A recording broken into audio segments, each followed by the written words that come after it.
The seahorses and the frogfish, they are rare species to find, and therefore people are very interested in getting to see them.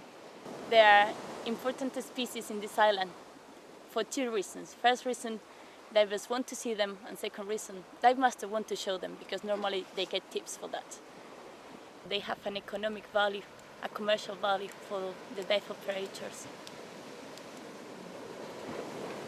Mainly there are lots of divers here who come to dive, and they ask to the dive master, "Oh, can you show me a seahorse or a frogfish?"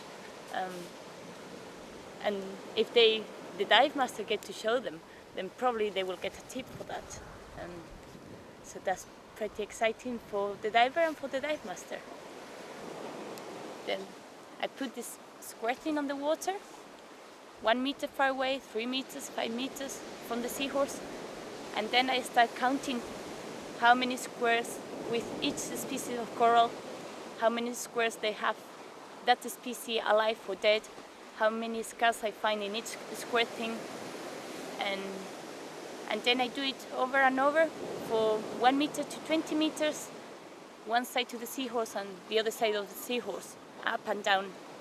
And then I go 50 meters far away and I do exactly the same. But in that place there isn't any seahorse, so normally I find less damage. I go there and then I check if around the seahorse there is more alive or dead coral than in other places. If the coral, the hard coral, has some scars on it, I find more broken coral than just 50 meters far away. It seems like it's happening like that. And also I've been checking on the behavior of the divers when they were looking at the seahorse and when they were not looking at the seahorse. And you see how different they behave. They get very excited, they want to take pictures, they don't realize that they have coral around. So then that's the impact that they create on that area.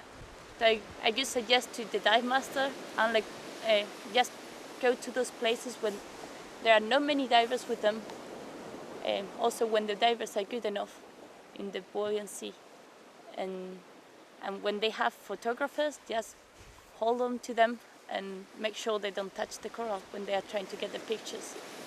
And if that's not possible to take the pictures, just leave it for another time to see a seahorse or frogfish. There are even dive masters that they go in the water, they know that there is a seahorse or frogfish, the check is there, and then they do the dive and wait until they see how the divers are in the water. And if they see that they're good enough, then they decide to show them the species. However, there are other dive masters that they just go for the dive, for showing them those species and get as much tips as they can. Seahorses and frogfish, they normally don't move too much. When there are divers that get close to them and they start taking pictures and the frames and the flash, and they start being harassed, so they end up moving away. And at the moment they move away, they might have some big fish waiting for them to eat them. And when they pick a place, it's normally because they are good. Those places are good for feeding. Like frogfish, they can stay for months in the same place. And if they pick that place, it's because they can feed a lot and their metabolism is not very fast, so they need to be in the same place for long. If you damage that area, probably the fish won't be there anymore, so they decide to move somewhere else, what is not good for them. Normally they could stay there for longer. The people who has been working for longer, they have decided to stop showing those species because they realize that the damage that they cause with that is more important than the amount of money they get as a revenue. So it's nice to see how young dive masters, they are still not so concerned about what's going on. They are more concerned about themselves, about the money. So the main reason I'm here is for trying to preserve this reef and minimize the impacts of divers, but at the same time I do understand that this is the main resource of the economy of this island. So I'm just trying to look for that balance between ecology and economy. As a biologist, I think coral reef is one of the most fragile ecosystems in the world and also the most diverse, and we have really to take care of it. It takes very long to grow, very, very long to recover from the damage.